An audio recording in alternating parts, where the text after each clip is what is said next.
कितना दबाव में सलमान खान आ गए। ज़रा सी देर पहले तो उन्होंने कहा कि छात्रों का अच्छा खासा प्रोटेस्ट शांतिपूर्ण चल रहा था और अब देखिए ये फिलहाल अब ये वायलेंट हो गया है, मुझे बड़ी परवाह है छात्रों की। हालांकि तब भी गोलमोल ही उन्होंने लिखा था, लेकिन अब तो सीधे तौर पर वो एकदम से कहते हैं अपनी पर उतर आए। अब जो उन्होंने अगला ट्वीट किया है वो ये कह रहे हैं कि स्टूडेंट हमारी टॉप प्रायोरिटी हैं, एजुकेशनली भी और सिक्योरिटी वाइज भी उनको फिक्र करने की ज़रूरत नहीं है, ना ही उनके पेरेंट्स को फिक्र करने की ज़रूरत है, क्योंकि ऑनरेबल प्राइम मिनिस्टर ने ट्वीट कर दिया है। ये लग रहा था कि ये तो सेल्फी मोड में वीडियो ट्वीट किया गया है, लेकिन हुआ ये कि किसी ने ये भी पड़ताल कर दी, मोदी जी की आंखों पे फोकस करके जूम इन करके बता दिया कि ये भी टेलीप्रॉम्प्टर से पढ़ रहे थे रात को 12 बजे। आप सोचिए। अब आप ये देखिए, इसके बाद 2 और चाटुकार आ गए हैं इरफान पठान, और इसके अलावा आ गए हैं दूसरे आ गए सचिन तेंदुलकर की फैमिलीज की बात कर रहे हैं, और वही अनशन, यानी समझ लीजिए आप ब्ला ब्ला ब्ला मैं कह सकती हूँ, क्योंकि सबको एक ही पीआर एजेंसी के जरिए इन सबको बोला है कि भाई ये देखिए आपको टेक्स्ट भेजा जा रहा है व्हाट्सएप पे, जाइए इसको कॉपी पेस्ट कर दीजिए। फ्रेंड्स, मैं जानता हूं कि पेपर लीक ये कोई मामूली विषय नहीं है। इस देश में आखिर हो क्या रहा है? देश के प्रधानमंत्री नरेंद्र मोदी रात को 12 बजे वीडियो ट्वीट करते हैं अपना बाकायदा, जो लगता है कि अनएडिटेड है। अब मित्रों नहीं अब फ्रेंड्स कहते हैं। जी हाँ, नरेंद्र मोदी का मित्रों अब फ्रेंड्स बन चुका है, क्योंकि उन्हें एड्रेस करना है जेन जी को। शिक्षा सचिव बदले जा रहे हैं। दिल्ली पुलिस बार बार आकर ट्विटर पर गुहार लगा रही है, सफाइयां दे रही है कि नहीं हम छात्रों को रोकने की कोशिश नहीं कर रहे हैं, नहीं हम उन तक खाना जो जा रहा है उसको रोकने की कोशिश नहीं कर रहे हैं। हर तरफ आप ये देखिए, न सिर्फ कि गोदी मीडिया बल्कि जो आरएसएस का मीडिया है, यानी ऐसा मीडिया जो बाकायदा फुट सोल्जर्स हैं, कार्ड होल्डर्स हैं आरएसएस के, वो लोग नरेंद्र मोदी जी पर खफा हो रहे हैं। मेरा देश बदल रहा है, ये क्या हो रहा है? लेकिन इससे भी बड़ी खबर क्या है मैं आपको बताती हूँ। अक्सर आप देखिए इस पूरे प्रोटेस्ट में जो सबसे बड़ा और लोकप्रिय नारा है वो क्या है? जब जब मोदी डरता है पुलिस को आगे करता है। ये नारा बदलना पड़ेगा। जब जब मोदी डरता है बॉलीवुड को आगे करता है। हमारे साथ धोखा हुआ है। पहले मैंने आपको नसीरुद्दीन शाह का एक वीडियो दिखाया, फिर मुझे लगा उनको देखकर सलमान खान को भी अकल आ गई है, और उनकी भी मैंने तारीफ की और कहा, हालांकि मैंने आपसे कहा था कि मैं पिंच ऑफ सॉल्ट के साथ इसको लेना चाहती हूँ कि सलमान खान शायद इसलिए क्योंकि उन्हें टिकट बेचने हैं अपनी फिल्मों के, इसलिए आकर छात्रों के साथ थोड़े सॉलिडारिटी या एकजुटता दिखा रहे हैं। लेकिन मैं इतना गलत थी। आप देखिए छल हो गया मेरे साथ। मैंने सलमान खान के लिए छोटी मोटी इज्जत जो पिछले 12 साल में उन्होंने खो दी थी, ज़रा सी मेरे दिल में एक नर्म गोशा उन्होंने कमा लिया था, एक सॉफ्ट कॉर्नर जिसे अंग्रेजी में कहते हैं, वो पूरी तरीके से खो दिया। अब ये पूरे तरीके से इस वक्त, इससे पहले कि मैं सलमान खान के बारे में बात करूं, मैं दावे के साथ ये कह सकती हूं कि बॉलीवुड के एक्टर्स, हमारे क्रिकेटर्स और तमाम इन्फ्लुएंसर्स, यहाँ तक कि बीजेपी आरएसएस के नेतागण भी, और हमारे वो गुरु, आध्यात्मिक गुरु, उन सबको एक टूल किट दी गई है। बिल्कुल दावे के साथ इस बात को कह रही हूँ, ये टूल किट है कि छात्रों का गुस्सा अपने उफान पर है। थोड़ी थोड़ी ऐसे बात कीजिए जिससे कि प्रेशर कुकर में जो सीटी होती है ना, उसमें थोड़ा सा प्रेशर निकल जाता है तो वो कम आवाज़ करती है। तो इस सब को दिखाने के लिए टूल किट का इस्तेमाल किया जा रहा है। मैं लंबा चौड़ा वीडियो आपके सामने बनाऊंगी और आप देखेंगे भी, लेकिन इस सब को समेट कर एक रील में आपके सामने पेश करती हूँ। ये देखिए। We are very sad what is happening to students. We have been sitting on this for days. It's very sad. Please government students के लिए कुछ कीजिए. Thank you. जय हिंद। आप देख रहे हैं कि ये इन्फ्लुएंसर, इन्होंने कुछ सेकंड में वो बात कह दी है जो पूरे फसाने में मैं 15-20 मिनट में आपको बताऊंगी कि ये पूरे तरीके से एक टूल किट है। अब ये पूरी लिस्ट देखिए। इससे पहले कि सलमान खान की बात पर आऊं, आप देखिए करीना कपूर खान, सलमान खान, आलिया भट्ट, सोनू सूद, वीर दास, दिया मिर्जा, सोहा अली खान, अदिति राव हैदरी, वरुण धवन, इसके अलावा रितेश देशमुख, जेनेलिया देशमुख, प्रकाश राज, ईशान खट्टर, रोहित सराफ और आयुष शर्मा। इनमें से ज़्यादातर लोग आप देखिए जिनमें आप छांट सकते हैं। आपको अच्छी तरह पता है किनको टूल किट मिली है, किनको टूल किट नहीं मिली है। ये टूल किट तो बॉलीवुड की है, इसमें सारे नाम नहीं है, आप जानते हैं इसमें अच्छी तरह। मैं अच्छी तरह जानती हूँ आपके अंदर इतनी बुद्धि, इतना विजडम है कि इस लिस्ट में आप ये छान सकें। और आप अगर नहीं छान पा रहे हैं या छान पा रहे हैं, कमेंट सेक्शन में बताइए कि कौन कौन आपको लगता है कि टूल किट दिया गया जिनको, जिसकी वजह से ये ट्वीट कर रहे हैं, या वो लोग जो वाकई जिनके दिल को तकलीफ पहुंची है, जो छात्रों की परवाह करते हैं। इस पूरी लिस्ट में जो आपको मैंने दी है वो लोग जो छात्रों की परवाह की वजह से ट्वीट कर रहे हैं या इंस्टाग्राम पे अपना दुख जाहिर कर रहे हैं। तो ये पूरे तरीके से टूल किट, और ये शब्द भी मैंने संघियों से ही लिया है, ये संघी सरकार से ही ये मैंने लिया है। आपको याद है हमारे किसान जब प्रदर्शन कर रहे थे और रियाना ने ट्वीट कर दिया था किसानों के फेवर में कि क्या हो रहा है भारत में किसानों के साथ, तो कहा था टूल किट है। जब मेरे जैसे लोग जब किसानों को फेवर करते हैं, NTCA NRC प्रोटेस्ट को फेवर करते हैं और कहते हैं कि इन लोगों की बात सुनी जानी चाहिए, लोकतंत्र में हक है किसी को अपनी बात रखने का, अपने अधिकारों की रक्षा करने का, तो कहा जाता है कि मैं भी टूल किट का न सिर्फ कि एक हिस्सा हूँ बल्कि कहा जाता है कि शाहीन बाग की स्ट्रेटजिस्ट हैं, ये वो हैं जो स्ट्रेटजी बना रही हैं, रणनीति बना रही हैं। तो यही टूल किट उधार ले रही हूँ ये शब्द और आपको बता रही हूँ कि दबाव के तहत, लालच के तहत, और साथ साथ कोई बैकबोन नहीं है कि कोई रीढ़ की हड्डी नहीं है। कितना दबाव में सलमान खान आ गए। ज़रा सी देर पहले तो उन्होंने कहा कि छात्रों का अच्छा खासा प्रोटेस्ट शांतिपूर्ण चल रहा था और अब देखिए ये फ़िलहाल अब ये वायलेंट हो गया है, मुझे बड़ी परवाह है छात्रों की। हालांकि तब भी गोल मोल ही उन्होंने लिखा था, लेकिन अब तो सीधे तौर पर वो एकदम से कहते हैं अपनी पर उतर आए। सलमान खान जो कह रहे हैं, जिस दबाव में है, आप सोचिए अगर सलमान खान को दबाव हो रहा है। अब जो उन्होंने अगला ट्वीट किया है वो ये कह रहे हैं कि स्टूडेंट हमारी टॉप प्रायोरिटी हैं, एजुकेशनली भी और सिक्योरिटी वाइज भी उनको फ़िक्र करने की ज़रूरत नहीं है, ना ही उनके पेरेंट्स को फ़िक्र करने की ज़रूरत है, क्योंकि ऑनरेबल प्राइम मिनिस्टर ने ट्वीट कर दिया है। अब करते कुछ नहीं है मोदी जी, ना ही वो शिक्षा नीति बदलेंगे, ना शिक्षा मंत्री को बर्खास्त करेंगे, ना अपना इस्तीफ़ा देंगे। ट्वीट कर दिया है मोदी जी ने, अब इससे ज़्यादा आपको और क्या चाहिए। मोदी महान ने ट्वीट कर दिया। अब जो पुलिस के डंडे पड़े उस पर एक शब्द नहीं कहा कि एक लड़की बाकायदा गंभीर स्थिति में है, दर्जनों हमारे छात्रों को लाठियां पड़ी हैं, जख्मी हालत में हैं, पुलिस स्टेशन में उनको डिटेन किया गया। जो राहुल गांधी, अरविंद केजरीवाल जैसे लोग छुड़ा कर लेकर आ रहे हैं, पता नहीं कितने लोगों पर अभी भी केस है। और सबसे बड़ी बात, NSA नेशनल सिक्योरिटी एक्ट की ताकत को बढ़ाकर 1 साल तक प्रिवेंटिव डिटेंशन में रखा जा सकता है। आप राष्ट्रीय सुरक्षा कानून हमारे छात्रों पर लगाना चाहते हैं, अक्टूबर तक इसको बढ़ा रहे हैं, और यहाँ बेशर्मी से सलमान खान ये कह रहे हैं कि मोदी जी ने ट्वीट कर दिया, आपको फिक्र करने की ज़रूरत नहीं है। थोड़ी तो गैरत कीजिए अपने नाम की, अपने ख़ानदान की, अपने काम की।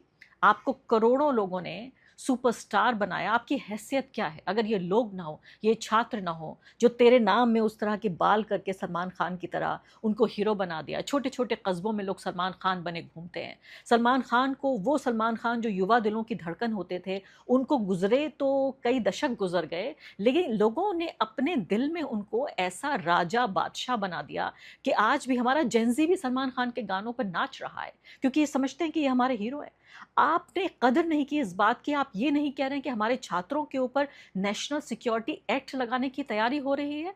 कोर्ट जो है, हमारा चीफ जस्टिस ऑफ इंडिया कहते हैं I don't waste my time, मेरे पास वक्त नहीं है।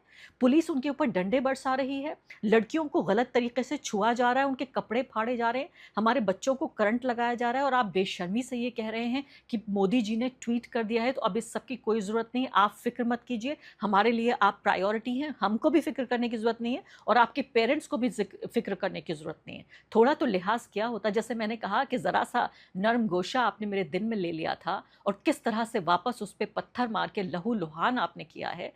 सोच रही थी कि इतनी बड़ी स्टार पावर वाला ये व्यक्ति जब इन मासूम छात्रों के फेवर में आया है, जो डंडे लाठियाँ खा रहे हैं, इतनी गर्मी है अभी भी जंतर मंतर पर, ज़रा जाकर तो देखिए।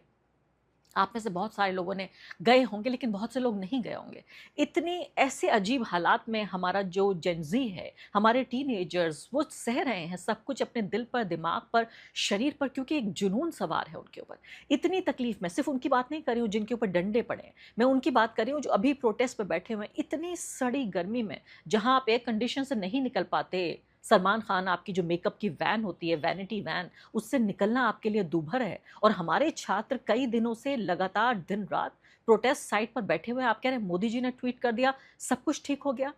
कैसी बेगैरती, कैसी बेशर्मी है ये। मुझे हैरान होती हूँ, परेशान होती हूँ, उसके आगे क्या फरमाते हैं। And I am sure that will take strict action all those people who are responsible for this leak. उन्हें ये भी भरोसा हो गया कि अब मोदी जी, यानी 150 से ज़्यादा जो लीक हुए पर्चे, उस पर मोदी जी ने कुछ नहीं किया। तब इन्हें मोदी जी पर विश्वास था या नहीं, लेकिन अचानक उनके एक ट्वीट से ये विश्वास आ गया है। तो student please go back to your parents and homes. और सोनम के लिए क्या लिख रहे हैं, Sonam Wangchuk, Sonam it's done bro. Sonam Wangchuk एक ब्रो बन चुके हैं आप। जैसे मित्रों अब फ्रेंड्स बन चुके हैं, ऐसे सोनम वांगचुक अब ब्रो बन चुके हैं। Sonam Wangchuk, it's done bro, don't extend this, इसको आगे मत बढ़ाइए। Keep the spirit for another day if there is a need, which I doubt, and eat something. If you want, we'll send you food from home. बेगैरती की हद आप ये देखिए कि वो कह रहे हैं कि अगर आपके पास खाना नहीं है तो मैं आपको खाना भेज देता हूँ। मैंने ट्विटर पे लिखा कि भाई फिर से वो मौसम आ गया है, बरसात का मौसम है। हालांकि होता ही है कि 15 अगस्त को ज़्यादातर पतंग उड़ाई जाती है, लेकिन सलमान खान की पतंग पहले उड़ रही है। मोदी जी के साथ जाके गुजरात में जो पतंग उड़ाए थे वही सलमान खान हैं, वही सलमान खान जो कि जिनके ऊपर पूरा मुकदमा चला और वो जेल गए। कैसे उन्होंने फुटपाथ पर सोते हुए लोगों पर गाड़ी चलाने का उनके ऊपर आरोप था। इसके अलावा भी आप देखिए जो हिरन को मारने का, ब्लैक बक को मारने का भी उनके ऊपर आरोप था। तमाम तरह की चीज़ों से घिरे हुए सलमान खान, दूसरे बिश्नोई को लेकर जो उनके ऊपर एक जो थ्रेट है, जो खतरा है, वो गंभीर खतरा है। इस बात का आप अंदाज़ा लगाइए कि जेल में गुजरात की बैठा हुआ बिश्नोई जब ये कहता है कि सलमान खान को मैं देख लूँगा, खान की बात करता है, तो इसे गंभीरता से लिया जाना चाहिए। तो इन तमाम चीज़ों के बीच भी जब सलमान खान ने फिर भी हिम्मत दिखाते हुए ट्वीट किया था, तो मुझे लग रहा था कि ठीक है, हो सकता है सलमान खान ने एक जिगर दिखाया हो। लेकिन अब सोचिए किस भाषा में ये बात करें कि तुम्हारे पास खाना नहीं है सोनम ब्रो, तो मैं आपको खाना भेज दूँगा।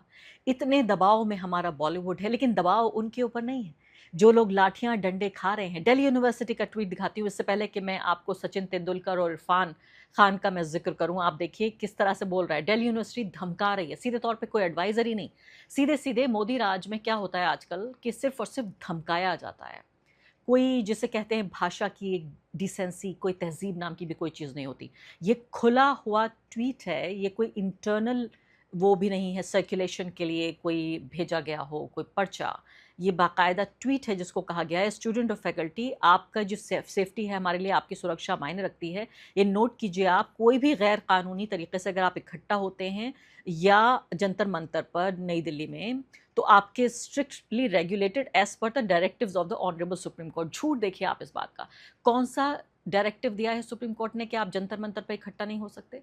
अरे भाई, आप यहाँ पर ट्वीट कर रहे हैं, आपने इतना भी देखना गवारा नहीं समझा कि सुप्रीम कोर्ट ने कोई डायरेक्टिव नहीं दिया है कि आप जंतर मंतर पर इकट्ठा नहीं हो सकते। कानून का डंडा दिखाकर, झूठा डंडा दिखाकर छात्रों को कहा जा रहा है कि अगर आप जाएंगे जंतर मंतर तो आपकी खैर नहीं है, आपके साथ कानूनी कार्रवाई की जाएगी। कहा जा रहा है कि लीगल एक्शन आपके खिलाफ लिया जाएगा। Such activities can also pose serious risk to students personal safety और significantly impact their academic progress. अगर यहाँ भी फ़र्क नहीं पड़ा, आप सोचिए, तो यहाँ तक आ गए कि आपके नंबर काट लेंगे हम। यानी पहली बात तो आप जंतर मंतर पर मत जाइए, अगर गए आप तो डंडे पड़ेंगे, और डंडे पड़ने के अलावा आपके नंबर काट लेंगे, आपको फेल कर देंगे। क्या मैं किन शब्दों का इस्तेमाल करूं? अरे बेशर्मों, अरे बेगैरतों, ज़रा देखो हमारा जेनज़ी कहाँ निकल गया है। वो डंडे खाकर मज़ा कर रहा है। कल मुझे लोगों ने बताया जंतर मंतर पर हमारे जेनज़ी ने कि मज़ा नहीं आ रहा है, एक दिन हो गया पूरा, अभी तक डंडा नहीं पड़ा है। यानी सरफरोशी की तमन्ना अब हमारे दिल में है, देखना है जोर कितना बाज़-ए कातिल में है। लगता था ये तो आज़ादी के नारे हैं, ये आज़ादी के तराने हैं और उस वक्त ख़त्म हो गए। लेकिन मैं आपको बताती हूँ कि आज हमारा युवा वाकई सरफरोशी की तमन्ना यानी सर कटाने की तमन्ना लेकर आगे निकला है। और बाजुए कातिल यानी कातिल के बाजू में, हाथ में कितना दम है, पुलिस के में कितना दम है, दिल्ली यूनिवर्सिटी में कितना दम है, सीधे सीधे कह रहे हैं। आप मत जाइए। झूठी बात कही कि सुप्रीम कोर्ट ने डायरेक्टिव दिया है, तीसरी बात कह दी कि आपको डंडे पड़ेंगे अगर आप जाएंगे, और अगर इतना ही काफ़ी नहीं था तो आपके नंबर काट लेंगे, आपको फेल कर देंगे। आप ये सोचिए कि किस तरह से कहा जा रहा है कि कॉशन करें, और ये तमाम फेक मिसलीडिंग कंटेंट के उसमें ना, मतलब ये लग रहा है कि ये हमारे जेनजी ना हुए कि कोई व्हाट्सएप के जो अंकल होते हैं हमारे RWS में, वो अंकल हो गए हमारे, जो कि फेक न्यूज़ पर यकीन करके कि मुसलमानों की आबादी 10 साल के अंदर हिंदुओं की आबादी से ज़्यादा हो जाएगी। भारत में जो वोट दे रहे हैं SIR में, वो पाकिस्तानी हैं और बांग्लादेशी हैं। आप देखिए किस तरह से भारत के इंटरनल मैटर्स में जो अमेरिका है वो इन सबको सीख दे रहा है, टूल किट बनाता है। इस तरह की वाहियात बातों पर सिर्फ वही बूढ़े लोग उस जनरेशन के, जो नरेंद्र मोदी जी की जनरेशन है या धर्मेंद्र प्रधान जी की जनरेशन है, सिर्फ वही यकीन करती है। यहाँ हमारा जेनजी 5 जगहों से फैक्ट चेक करता है और उसके बाद असलियत जानते हुए, अपनी ज़िंदगी को ख़तरा जानते हुए पुलिस वालों के सामने इस भय को उसने एक जश्न में तब्दील कर दिया है और नाच रहा है। हमारा जेनजी डर की धुन पर नाच रहा है क्योंकि वो डरता नहीं है। आप ये देखिए उसको इस गहराई का शायद अंदाज़ा है या नहीं, और ये सब कुछ जानते हुए भी सरफरोशी की तमन्ना के साथ यहाँ आ रहा है। उस पर दिल्ली यूनिवर्सिटी यहाँ धमका रही है। मोदी जी रात को 12 बजे वीडियो ट्वीट करते हैं और कहते हैं फ्रेंड्स। मुझे लगता था ब्रो कहते सलमान खान की तरह तो ज़्यादा अच्छा था। मित्रों से फ्रेंड्स पे आ गए। और ये पूरा जो आपने देखा, ये लग रहा था कि ये तो सेल्फी मोड में वीडियो ट्वीट किया गया है, लेकिन हुआ ये कि किसी ने ये भी पड़ताल कर दी, मोदी जी की आंखों पे फोकस करके जूम इन करके बता दिया कि ये भी टेलीप्रॉम्प्टर से पढ़ रहे थे रात को 12 बजे, आप सोचिए। और कैमरे से शूट किया गया ये वीडियो है, ये कोई सेल्फी मोड में फ़ोन किया रिकॉर्ड किया वीडियो नहीं है, बाकायदा ये मल्टी कैमरा शूट हुआ है। चलिए एक कैमरा मान लेते हैं, मल्टी ना सही, एक कैमरा ज़रूर लगा है। और उसके बाद इसको भी टेलीप्रॉम्प्टर से हमारे प्रिय प्रधानमंत्री पढ़ रहे थे। अब आप ये देखिए, इसके बाद 2 और चाटुकार आ गए हैं इरफान पठान, और इसके अलावा आ गए हैं दूसरे आ गए सचिन तेंदुलकर। सचिन तेंदुलकर कह रहे हैं कि मेरे पिता भी एक प्रोफेसर थे, वो हमेशा कहते थे कि असफल होना ठीक है लेकिन बेईमानी कभी नहीं, मेहनत का कोई शॉर्टकट नहीं होता, हमें ऐसी शिक्षा व्यवस्था बनानी होगी जहां ईमानदारी और मेहनत का सम्मान हो, योग्यता की जीत हो। हम सबकी जिम्मेदारी है कि अपने बच्चों के सपनों और भविष्य की रक्षा करें। इसके अलावा इरफान पठान क्या फरमा रहे हैं? इरफान पठान कह रहे हैं कि हर स्टूडेंट को जो सालों का हार्ड वर्क अपने काम में लगाता है, बेटर फ्यूचर की बात करें, उनकी फैमिलीज़ की बात कर रहे हैं, और वही अनशन, यानी समझ लीजिए आप ब्ला ब्ला ब्ला मैं कह सकती हूँ, क्योंकि सबको एक ही पीआर एजेंसी के ज़रिए इन सबको बोला है कि भाई ये देखिए आपको टेक्स्ट भेजा जा रहा है व्हाट्सएप पे, जाइए इसको कॉपी पेस्ट कर दीजिए। मतलब आप ये देखिए कि कैसा छल हमारे साथ हो रहा है। ये वो लोग हैं जो हमारे हीरोज़ हुआ करते थे, और ये पूरे तरीके से मैं विश्वास के साथ कह सकती हूँ ये टूल किट इसलिए अपनाने पे मजबूर हैं ये, क्योंकि ये दबाव के तहत अपना जीवन जी रहे हैं। इनको पता है कि इस वक्त अगर इन्होंने ऐसा नहीं किया तो इनका वही हाल होगा जो पहले आमिर खान का हुआ, शाहरुख खान का हुआ। इसके अलावा देखिए जो ए ग्रेड भी नहीं, बी ग्रेड और सी ग्रेड एक्ट्रेसेस हैं, वो भी कहती हैं कि एक बार अगर ज़रा सा भी सरकार के ख़िलाफ़ इधर से उधर बात कर दी जाए तो इंस्टाग्राम पे भी जो ब्रांड डील्स मिलनी होती हैं वो भी नहीं मिलती हैं। तो ऐसे में इनका डर जायज़ है, लेकिन आप डरते रहिए, खूब डरिए, और सरकार के फेवर में आप ट्वीट करते रहिए, इंस्टाग्राम पोस्ट कीजिए, लेकिन हम आपको डरपोक कहते रहेंगे। आपको ये सुनना होगा, अगर आप डर के आगे दब रहे हैं और दब कर हमारे छात्रों के खिलाफ अगर आप काम कर रहे हैं तो आप डरपोक हैं सबसे पहले, और हमारे नायक कभी नहीं हो सकते।